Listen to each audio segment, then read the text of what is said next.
વિશ્વવિખ્યાત વડોદરાની મહારાજા સયાજીરાવ યુનિવર્સિટીમાં કોમર્સ ફેકલ્ટીમાં પ્રવેશ મુદ્દે છેલ્લા ઘણા દિવસોથી વિવિધ વિદ્યાર્થી સંગઠનો દ્વારા વિરોધ કરવામાં આવી રહ્યો છે। આ ઉપરાંત પૂર્વ વિદ્યાર્થીઓ દ્વારા પણ રેલી સ્વરૂપે ઉગ્ર વિરોધ કરી રજૂઆત કરવામાં આવી હતી। ત્યારે હવે વાઇસ ચાન્સેલર પર રાજકીય દબાણ આવતા વડોદરાના સ્થાનિક વિદ્યાર્થીઓને પ્રવેશ મળે તેવી આશા વ્યક્ત કરવામાં આવી છે।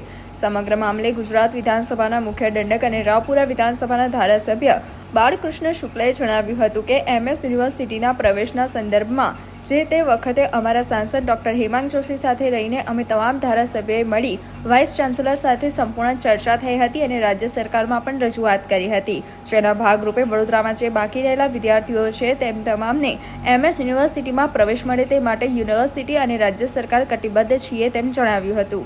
MS યુનિવર્સિટીના પ્રવેશના સંદર્ભમાં જે તે વખતે અમારા સાંસદ શ્રી હેમાંગભાઈના સાથે રહીને અમે તમામ ધારાસભ્યશ્રીઓએ વડોદરા શહેર અને જિલ્લાના વાઇસ ચાન્સેલર સાહેબ સાથે સંપૂર્ણ ચર્ચા થયેલ હતી અને રાજ્ય સરકારમાં પણ એક રજૂઆત કરી હતી। તેના જ ભાગરૂપે વડોદરામાં જે બાકી રહેલા વિદ્યાર્થીઓ છે તમામને MS યુનિવર્સિટીમાં એડમિશન મળે તે માટે યુનિવર્સિટી અને રાજ્ય સરકાર કટિબદ્ધ છે।